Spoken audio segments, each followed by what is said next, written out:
My name is Amelia Croft. I am 79 years old.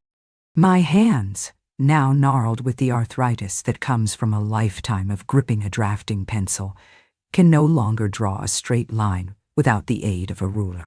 But my mind can still build cathedrals. For 50 years, I was an architect, not just a designer of buildings, but a creator of spaces. I believed that a house should be more than a shelter. It should be a partner in the dance of life, a machine for living that was both beautiful and fiercely intelligent.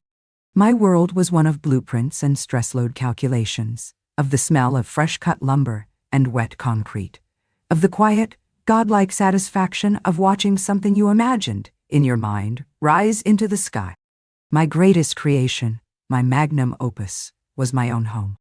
My late husband, Robert, and I designed and built it together on a beautiful piece of land overlooking the city. This was 30 years ago, long before the term smart home became a marketing gimmick. Our house was truly intelligent.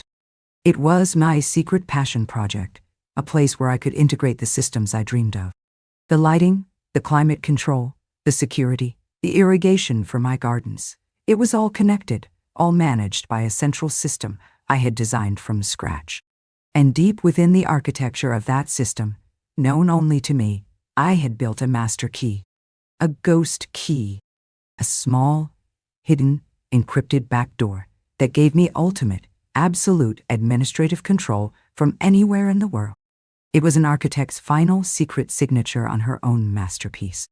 Robert was a man who understood my need for such things. He understood that my obsession with systems and fail-safes was not about paranoia, but about a deep, fundamental need for order and security. He died 7 years ago, and the intelligent house, once a bustling hub of our shared life, became a quiet, echoing monument to his absence. The silence was a structural flaw I could not design my way out of, and into that silence came my son, Lucas, and his wife, Isabella Doughty. Lucas is a good man, I thought, but he has none of Robert's substance. He is a man who is more concerned with the facade of a building than with its foundations. And Isabella is a woman who believes that the right address is a substitute for a soul. They were living in a small city condo, their lives a constant performance of a wealth they did not possess, their ambition a gaping, hungry maw that could never be filled. They saw my home not as a place of memory and love, but as a stage. The perfect, impressive stage for the life they wanted to perform. And so, in a moment of profound loneliness and maternal weakness, I made them an offer. I did not want to sell the house. I could not bear the thought of it belonging to strangers. So my lawyer and I devised a different kind of structure. I placed the house, my life's work, into a complex, revocable trust. I made them the trustees and the primary residents. I, in turn, moved out of the master suite and into the small guest apartment over the garage. I became a tenant in the cathedral I had built. The trust was a work of legal architecture as intricate as the house itself. It stipulated that they could live in the house, manage it, and enjoy it, for as long as I was a willing resident on the property. It was my gift to them, a foundation upon which to build their lives. But I, the architect, had built in a secret fail-safe, a load-bearing legal wall they could not see. The trust contained a meticulously worded clause, the residency and wellness clause. It stated that if I were ever removed from the property and placed into a long-term care facility against my expressed will, the trust would be immediately and automatically revoked. Ownership, free and clear, would revert to me. It was my ghost key in the legal blueprint of their lives.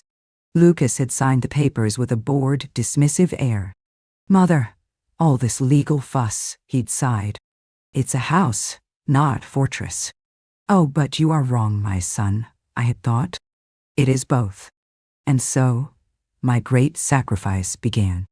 I watched from my small apartment window as my home was transformed. Isabella redecorated, stripping the house of the warm, personal touches Robert and I had filled it with, and replacing them with a cold, minimalist aesthetic that was as empty as her eyes. They threw lavish parties I was not invited to, my presence a downer on their glittering social scene. I became the quiet, slightly embarrassing old woman who lived over the garage, the original architect, whose designs were now being criticized and painted over. I accepted it. I told myself it was the price of my son's happiness. I did not yet understand that my happiness, my freedom, my very existence, was a price they were more than willing to pay for a better party. The campaign to erase me from my own masterpiece was a slow, insidious process, a work of architectural demolition in reverse. It began by making me feel like a stranger in my own home. My key fob to the main house would mysteriously stop working. The climate control in my guest apartment would malfunction, leaving me either freezing or sweltering. They were testing the systems and testing my resolve. Then came the gaslighting. Isabella would move my things. My reading glasses, a book, a small silver frame with a picture of Robert, and then watch with a kind of clinical, detached curiosity as I searched for them, a faint, pitying smile on her face. "Are you sure you didn't misplace it, Amelia?" she would ask, her voice dripping with false concern. "Your memory has been a little unreliable lately." Lucas played the part of the worried, dutiful son. He would suggest I see a doctor, that I get evaluated.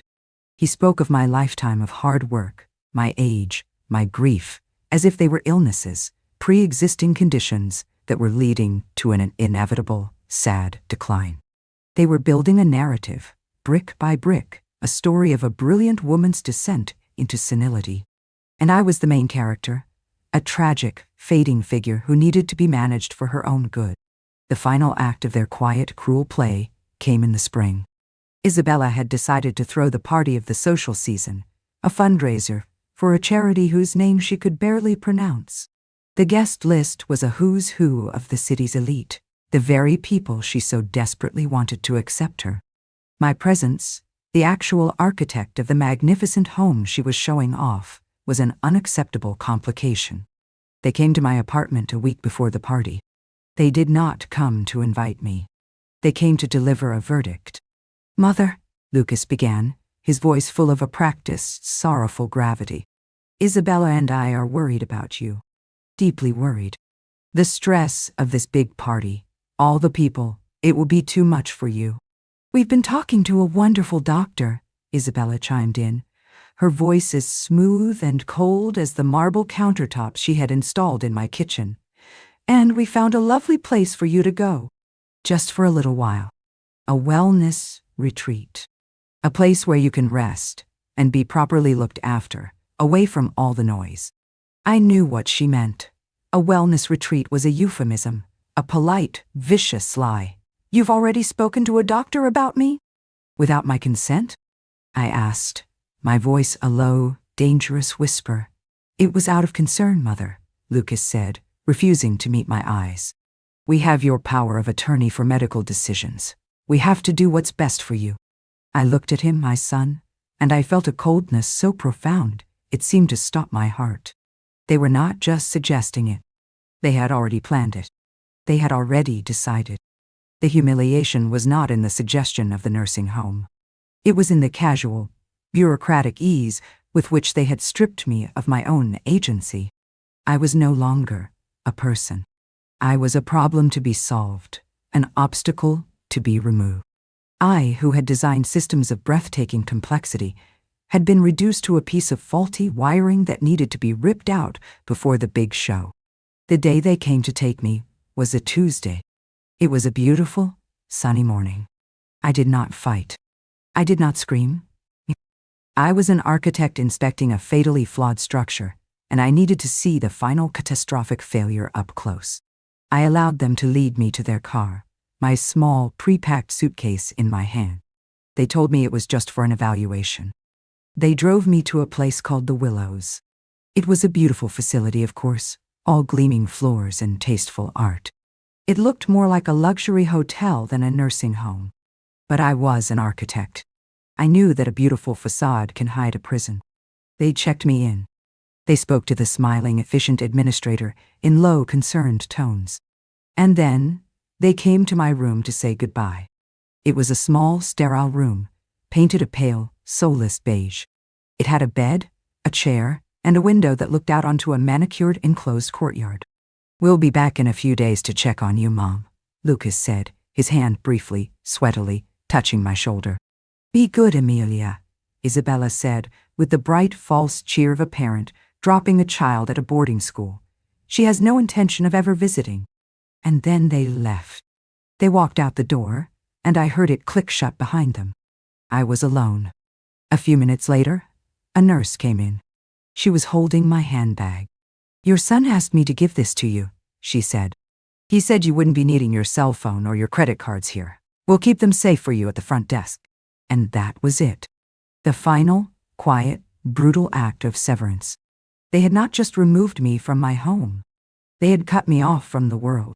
They had silenced me. They had locked me in. They had buried me alive. I walked to the window and looked out at the courtyard, at the other quiet, gray-haired residents wandering aimlessly along the pristine paths. They were a flock of beautifully cared-for, caged birds, and I was now one of them. The architect was now a prisoner in a building she had not designed, and the game, I knew, had just begun. The first few days at the Willows were a descent into a kind of quiet, beige hell. The silence was the worst part. It was not the peaceful, restorative silence of my own home. It was a thick, medicated, and deeply oppressive silence, broken only by the soft, squeaking soles of the nurses' shoes and the distant, tinny sound of a television. My life, which had been a symphony of creative thought and purposeful action, was suddenly reduced to a numbing, repetitive rhythm of meal times, medication times, and long, empty stretches of enforced inactivity. I was a prisoner. A well-fed, well-cared-for prisoner in a beautifully designed cage, but a prisoner nonetheless. The grief and the rage I felt were so immense, so profound, that for a time they paralyzed me. I would sit in the chair by my window, staring out at the manicured enclosed courtyard, a perfect, pointless little loop of a garden, and I felt my own mind, my greatest asset, begin to atrophy. They were winning. The narrative they had created, the story of the fading, senile old woman, was becoming my reality through sheer, brutal force of will. My son and his wife, of course, did not visit. They did not call. As I later learned, they had informed the staff that I was in a delicate transitional phase and was not to be disturbed. They had successfully and completely ghosted their own mother. The turning point did not come with a crash of thunder, but with the quiet, squeaking wheel of a library cart. It was pushed by a young man, a nursing assistant named Leo. He was different from the others. The other nurses and aides treated us, the residents, with a kind of gentle, professional condescension, as if we were all toddlers in wrinkly skin. But Leo looked at us. He saw people. He had kind, intelligent eyes that held no pity, only a quiet, observant empathy. He saw me sitting by the window day after day, not reading, not watching television, just staring.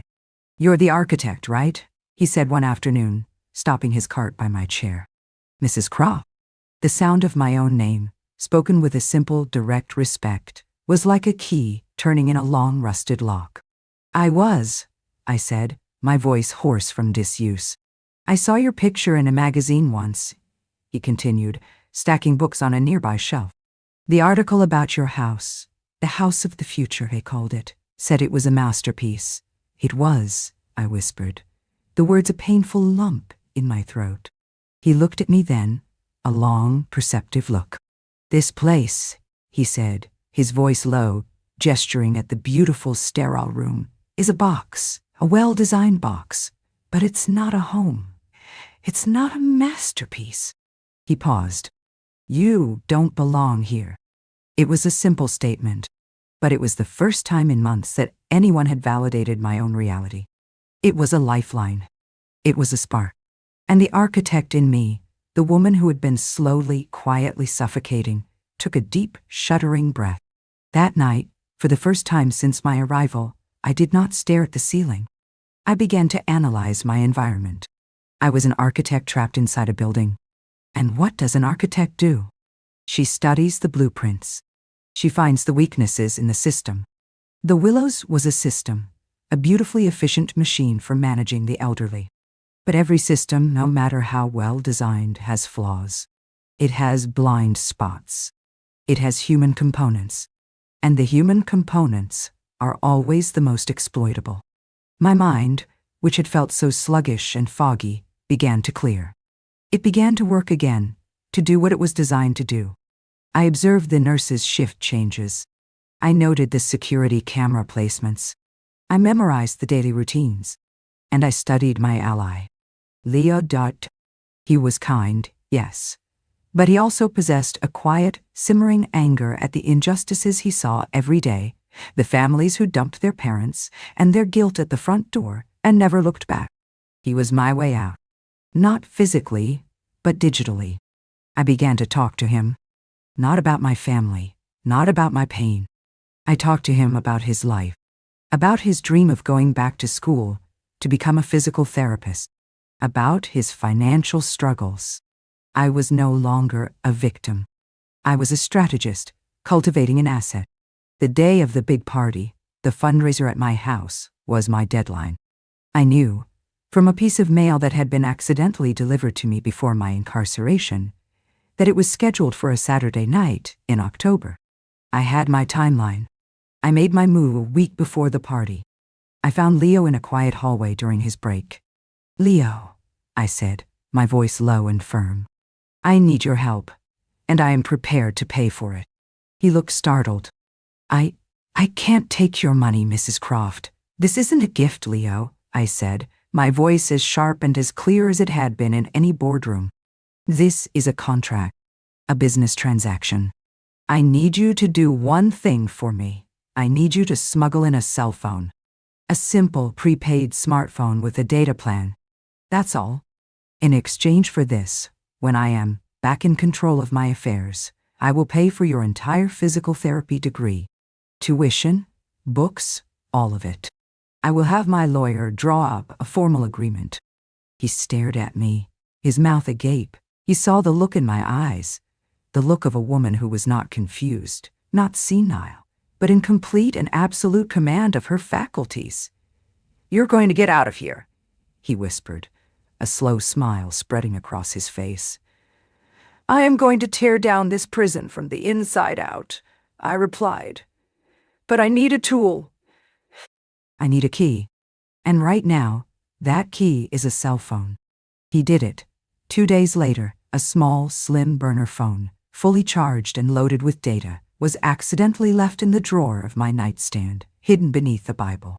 That night, after the last of the nurses had made their rounds, I locked my door, pulled the phone from its hiding place, and went to work. My hands, though gnarled with arthritis, moved with a newfound purpose. The screen was small, the keyboard tiny, but my mind was flying. My first act was to access the internet. I typed in the IP address, the secret numerical key to my own home, the one I had memorized 30 years ago, the one that was hardwired into the very foundation of the house's operating system. A login screen appeared. Croft Robert Master Administrator. And I typed in the password, a sequence of numbers and letters that was a private joke between my late husband and me. The screen flickered, and then, there it was. The dashboard. The central nervous system of my masterpiece. I was in. My heart hammered against my ribs, a wild, triumphant beat. I had access to everything. I could see the live feeds from the security cameras Isabella had installed to spy on me. I could see the climate control settings, the lighting schematics, the network status, and, most importantly, the lock controls for every single door and window in the house. My second act was to contact my lawyer. I sent a short encrypted email to Mr. Abernathy's private address. Subject: failsafe triggered. Abernathy, it's Amelia. I am at the Willows. I have been placed here against my will. The residency and wellness clause of the trust has been violated. Initiate the revocation process immediately. I will be in touch. The legal wheels were now in motion. The ownership of my home was, at this very moment, reverting to me. My final act was to prepare for the party. For the next few nights, I became a digital ghost, silently haunting the systems of my own home.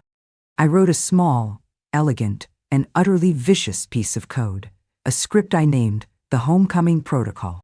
It was a series of timed commands that would activate on my signal. It would lock every door and window. It would kill the power to everything but the emergency lights. It would shut down the water, the Wi-Fi, and the cell phone signal booster, effectively turning the house into a sealed, dark, and silent Faraday cage. And it would override the climate control, slowly, steadily, dropping the temperature inside the house to a deeply uncomfortable, bone-chilling 40 degrees Fahrenheit. I saved the protocol. It was ready. A single, digital button on my small, contraband phone. A button that would bring my son and daughter-in-law's carefully constructed world crashing down around them, in front of all their most important guests. They had locked me in a box. I was about to lock them in a much larger, colder, and more public one. The architect was about to remind everyone what happens when you mess with her blueprints. The night of the party was a symphony of quiet, controlled, and deeply satisfying fury. From my small beige room in the Willows, I was a ghost in the machine, a digital god with a front row seat to the collapse of the world that had cast me out. The small screen of the burner phone was my window, my weapon, and my stage. Through the live feeds of the security cameras, the very cameras Isabella had installed to monitor me, I watched them prepare.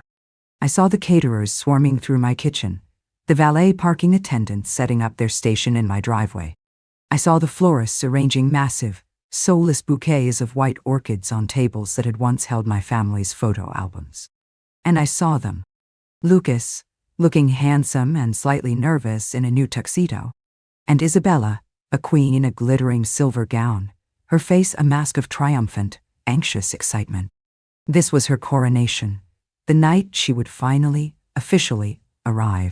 The night my house would become her stage. I waited. I let the guests arrive, a river of jewels and designer gowns flowing through my front door.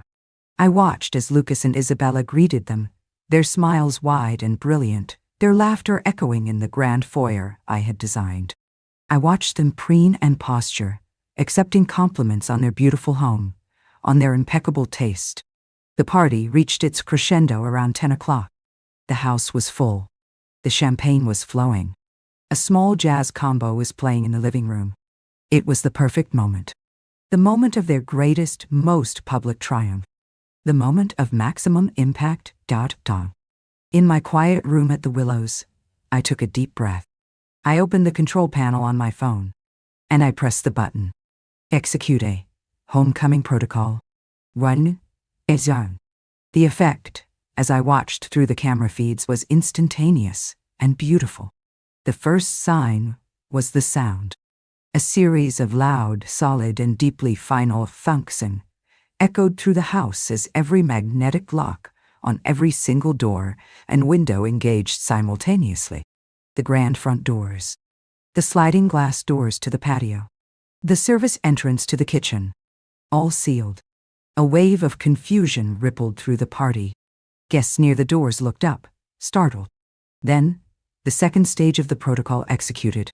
The main lights in the house flickered once, and then died, plunging the entire party into a dim, eerie twilight, illuminated only by the faint, battery-powered emergency lights set high on the walls. The jazz combo faltered and went silent. The music, the laughter, the chatter, it all died in an instant, replaced by a sudden shocked silence. And then, the final stages. The Wi-Fi signal vanished. The cell phone booster went dead. The house was now a digital black hole. And the climate control system, my silent, obedient servant, began its slow, inexorable work, pumping a steady, chilling stream of cold air into the sealed rooms. I watched their faces.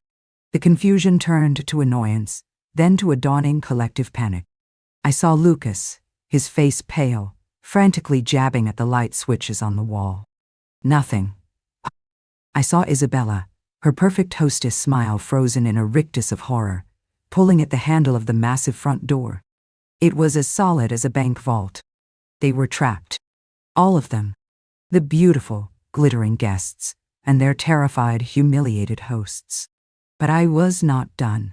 I, the architect, had one final design element to reveal.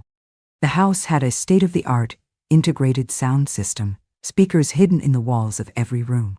I had reserved it for the final act. I activated the microphone on my phone, and my voice, the voice of the ghost they had tried to bury, the voice of the creator of the very box in which they were now trapped, filled the silent, chilling house. "Good evening, everyone," I said, my voice calm, clear, and amplified to a perfect conversational volume in every room. "This is Amelia Croft, the architect and the rightful owner of this house. I apologize for the interruption to your party. It seems we have a small systems failure." I watched through the camera in the main hall as every single head snapped up, searching for the source of the disembodied voice. I saw Lucas and Isabella freeze, their faces turning to masks of pure, abject terror. They recognized the voice of their own personal god, and she was not happy. "I'm afraid the doors will remain locked," I continued, my voice as smooth as polished marble. "And the cell service will remain unavailable, at least for a little while. I have a few design notes I'd like to share with you all." I had them. I had them all. A captive audience. I proceeded to deliver a short, calm, and utterly devastating speech. I told them the story of the house. I told them of the revocable trust and the residency and wellness clause. I told them how my son and his wife had, a few weeks ago, removed me from my home and placed me, against my will, in a long-term care facility. An act, I said, my voice ringing with a cold, clear authority that, according to the legal blueprint of this house, immediately and irrevocably voided their trust and returned the full ownership of this property to me. So you see, you are not, as you thought, guests in the home of Lucas and Isabella Croft. You are, in fact, trespassers in mine. A wave of shock and horrified murmuring went through the trapped crowd. They were not just at an awkward party anymore. They were accessories to a crime. They were witnesses to a public execution. I looked at my son and his wife. They were huddled together in the center of the room, exposed, humiliated, their social and personal worlds collapsing around them in real time, in front of the very people they had tried so desperately to impress.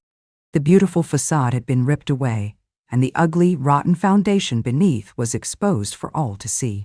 "The police and my lawyer will be arriving shortly to sort out the paperwork," I said, my voice softening, as if concluding a lecture. "In the meantime, I would invite you all to reflect on the importance of strong foundations, both in architecture and in life. Thank you for your attention." I cut the audio feed. My work was done. I leaned back in my sterile, beige chair in my small beige room at the Willows. I looked out the window at the manicured, pointless little garden. And for the first time in a very long time, I smiled. The architect had taken back her cathedral, and the squatters were about to be evicted. From my remote command center, I watched the aftermath of my digital bombshell. The elegant party had devolved into a scene of quiet, panicked chaos. The guests, no longer a glittering social elite, but a herd of beautifully dressed, trapped animals, were huddled in small, anxious groups, whispering into their dead phones. The air of celebration had been replaced by a chilling, palpable fear. The temperature in the house, I noted with a grim clinical satisfaction on my control panel, had dropped to a brisk 50 degrees. My son Lucas and his wife Isabella were the epicenter of the implosion. They were no longer the charming hosts. They were pariahs in their own doomed kingdom. Guests who had been fawning over them an hour earlier now edged away, their eyes a mixture of pity, contempt, and morbid fascination. Isabella, her face a blotchy mask of ruined makeup, was weeping, not with sorrow, but with the hot, ugly tears of pure, frustrated rage. Lucas was frantically, uselessly, pulling at the front door, his tuxedo jacket now disheveled, his carefully constructed facade of the successful heir apparent shattered into a million pathetic pieces. They were trapped in the machine I had built, a machine they had never bothered to understand. They had seen the house as a simple object, a status symbol to be possessed. They had never respected it as a system, a complex, interconnected entity with its own rules, its own defenses, and its own fiercely loyal creator. As I had promised, the final act began precisely 30 minutes after my broadcast. Through the security camera that covered the long, winding driveway, I saw the flashing blue and red lights. 2 police cars and a sleek black town car were making their way up the hill. The cavalry had arrived. I did not have to do anything. The homecoming protocol had a final subroutine. Upon detecting the specific frequency the police radio's approaching, the system automatically disengaged the lock on the front door. It was a failsafe I had designed years ago, a way to ensure first responders could always access the property in an emergency. This was, in its own way, an emergency. The heavy oak door swung open. 2 uniformed police officers, followed by my lawyer, the unflappable Mr. Abernathy, stepped into the foyer. Mr. Abernathy was holding a briefcase, and his face was a mask of calm, legal authority. The sight of the police, of the official, undeniable power of the law, broke the last of the tension in the room.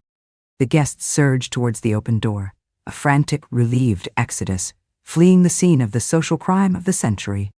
They streamed past my son and his wife, most not even bothering to look at them. In the space of 5 minutes, the house was empty, save for the police, my lawyer, and the 2 broken figures at the center of the room. Mr. Abernathy walked calmly over to Lucas and Isabella. D. He did not raise his voice. He did not need to. "Lucas, Isabella," he said, his voice the calm, dispassionate instrument of legal finality. "I am here to serve you with this." He opened his briefcase and produced a legal document. "This is a court-ordered notice of eviction. As of 6:00 p.m. yesterday, upon confirmation of Amelia Croft's involuntary commitment to a long-term care facility, the revocable trust that granted you residency of this property was legally and automatically dissolved. The property has reverted to its sole and rightful owner, your mother." He handed the document to Lucas, who took it with a numb, trembling hand. "Furthermore," Mr. Abernathy continued, his voice relentless, "Miss B. Croft has also filed this. It is a temporary restraining order, prohibiting you from making any contact with her, or from coming within 500 feet of her person or her property. You have 1 hour, under the supervision of these officers, to gather your personal, essential effects, clothing, toiletries, laptops. The rest of your belongings will be packed and placed in storage at a later date. After 1 hour, you will be escorted from these premises. If you return, you will be arrested for trespassing." The collapse was absolute. It was not just a social humiliation. It was a legal and logistical annihilation. Lucas simply stared at the paper, his face slack-jawed, his mind unable to process the speed and totality of his own ruin. Isabella, however, had one last, desperate, venomous dart to throw. She turned on me, or rather, on the invisible camera she knew must be watching her. Her face, tear-streaked and ugly, was contorted with hate. "You think you've won, you old witch," she shrieked, her voice echoing in the vast, empty room. "You can have your house, this cold, empty, soulless box. Who would want it? We're free of you. We're free." It was a pathetic, transparent attempt to spin her own utter defeat into a victory. A final, desperate piece of public relations. And so, I granted her one final response. My voice, once again, filled the room, calm, quiet, and utterly final. "You are correct, Isabella," I said through the hidden speakers. "It is, at the moment, an empty box. But the beauty of a well-designed space is that it can always be repurposed." I cut the feed. The conversation was over. My connection to them was severed. Forever. My old life ended that night, in a beige, locked room, with the quiet hum of a contraband cell phone. My new life began a week later, with the sound of a sledgehammer meeting drywall. Mr. Abernathy, with the help of the kind-hearted nurse, Leo, arranged for my release from the Willows. The administration, faced with a legal demand from my lawyer and the threat of a massive lawsuit for false imprisonment, practically tripped over themselves to unlock my door and return my belongings. I walked out of that beautiful, soulless prison, and I did not look back. I returned to my house. It felt both familiar and alien. It was mine, but it was tainted with the residue of their lives, their lies, their shallow ambitions. For a week, I simply walked through the empty rooms, reacquainting myself with the lines, the spaces, the light that I had designed. And I made a decision. The house, as it was, had to die. It was a stage for a toxic play, a monument to a terrible betrayal. It could not be my home again. It had to be reborn. I did not sell it. I did something far more radical. I began the greatest and most personal architectural project of my life. I decided to transform the house from a private residence into a public institution, a place of creation, not of consumption. I hired a team of young, ambitious architects, the kind of hungry, brilliant kids I used to be, and I gave them a simple, audacious brief: deconstruct it, keep the bones, the foundation, the soul of the house, but tear down the walls of vanity. Open it up. Let the light in. For the next year, the house was a construction site. The cold, minimalist living room where they had thrown their parties was gutted, transformed into a vast, open-plan, collaborative studio space. The master suite, with its vulgar, oversized bathtub, became a state-of-the-art workshop, complete with 3D printers and drafting tables. The guest apartment over the garage, my former prison, was redesigned into a beautiful, quiet library and research center. And then, with the help of my lawyers and financial advisors, I created the Croft Foundation, a non-profit dedicated to supporting the next generation of architects. The house, my house, was its new headquarters. It is now the Croft Center for Architectural Innovation, a place where a small select group of talented young architects are given a 2-year fellowship. They are given a place to live, a space to work, and the one thing I know is most precious to any young creator: the freedom to dream without the crushing burden of financial worry. My life is no longer quiet. The house is once again filled with the sounds of life, not the brittle, false laughter of a cocktail party, but the hum of computers, the scratch of pencils on paper, the lively, passionate sound of young people arguing about design and dreaming of the future. I am not their landlady. I am not their benefactor. I am their mentor, their colleague, their resident ghost.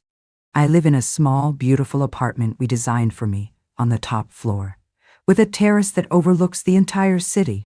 I never heard from Lucas or Isabella again. The public humiliation of that night was so absolute, so complete, that they simply vanished from the social landscape. Their names became a footnote in a story about a crazy party and a vengeful, brilliant old architect. Their fate is not my concern. They are a flawed design, a building that was condemned and demolished. My work now is to build new things. This evening I am sitting on my terrace, watching the sunset. Below me, in the studio, the lights are on. The fellows are working late, their heads bent over their drafting tables, their minds on fire with new ideas. They are designing the houses of the future. I learned, in the darkest, most quiet moments of my life, a fundamental architectural principle. A space is defined not by its walls, but by its purpose.